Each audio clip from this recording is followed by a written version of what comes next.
안녕하세요. 머니시크릿입니다. 조국 전 법무부 장관이 광복절 특사를 통해 8개월 만에 풀려날 가능성이 커졌습니다.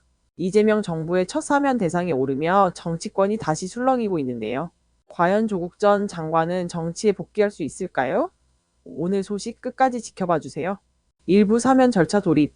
8월 7일 법무부 사면심사위원회가 개최되며 조국 전 장관이 심사 대상 명단에 포함됐다는 소식이 전해졌습니다.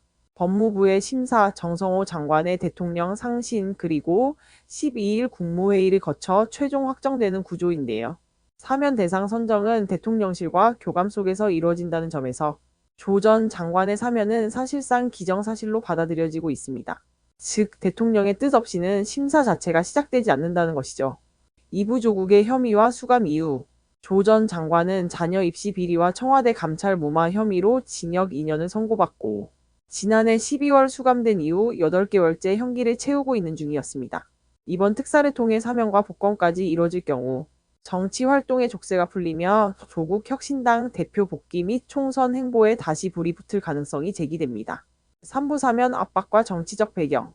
이번 조 전 장관 사면은 단순한 법적 사면을 넘어 정치적 상징성이 큽니다.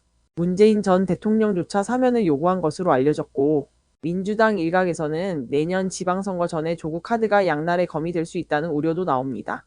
반면 이재명 대통령은 내란 종식과 검찰, 권한 남용에 대한 보완이라는 명분으로 사면을 결정한 것으로 해석됩니다. 즉, 윤석열 정부 시절의 사법 탄압에 대한 정치적 복권이자 지지층 결집을 위한 메시지라는 분석이 지배적입니다. 사부 이화영 제외 사면 범위 논란. 흥미로운 점은 같은 재판 이슈로 주목받았던 이화영 전 평화부지사는 이번 심사 명단에 포함되지 않았다는 점입니다. 형량이 길고 여전히 이재명 대통령 관련 재판이 정지된 상태인 만큼 사면 대상이 확대될 경우 정치적 부담이 커질 수 있다는 점이 고려된 것으로 보입니다. 조 전 장관이 풀려나는 것만으로도 정치권은 뜨거운 논쟁에 돌입할 전망입니다. 조국 전 장관의 복귀는 과연 민주당에게 날개가 될까요? 아니면 짐이 될까요? 이번 광복절 특사는 이재명 정부의 첫 정치적 결단이자 앞으로의 정치 지형을 바꿔놓을 신호탄이 될 수도 있습니다. 여러분은 어떻게 생각하시나요?